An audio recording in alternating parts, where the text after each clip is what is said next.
सुदामा जी के 2 मुट्ठी चावल खा के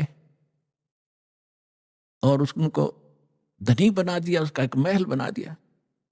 परमात्मा बोले एक राजा का मित्र, उसके लिए कोई खास बात है?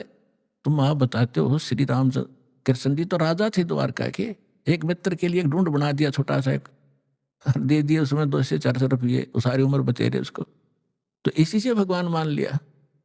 अब ये दास बताएगा अपने आत्मा वैसे थोड़ी सी जो शिक्षाएं हैं, क्योंकि जो हम पहले ज्ञान सुना करते थे वो ज्ञान समझ लो प्राइमरी सत्र का था। ब्रह्मा विष्णु महेश को ये भगवान मानते थे, तो ये ज्ञान प्राथमिक पहली 5वीं कक्षा तक का समझो। और जो काल को ब्रह्म को भगवान मानते थे वो मैट्रिक तक का ज्ञान समझो। उनकी बुद्धि भगवान श्री कृष्ण ने सुदामा जी के 2 मुट्ठी चावल खा के और उनको धनी बना दिया, उसका एक महल बना दिया। परमात्मा बोले एक राजा का मित्र, उसके लिए कोई खास बात है?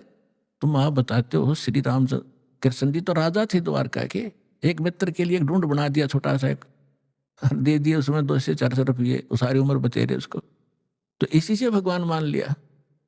अब ये दास बताएगा अपने आत्मा वैसे थोड़ी सी जो शिक्षाएं हैं, क्योंकि जो हम पहले ज्ञान सुना करते थे वो ज्ञान समझ लो प्राइमरी सत्र का था। ब्रह्मा विष्णु महेश को ये भगवान मानते थे, तो ये ज्ञान प्राथमिक पहली 5वीं कक्षा तक का समझो। और जो काल को ब्रह्म को भगवान मानते थे वो मैट्रिक तक का ज्ञान समझो। उनकी बुद्धि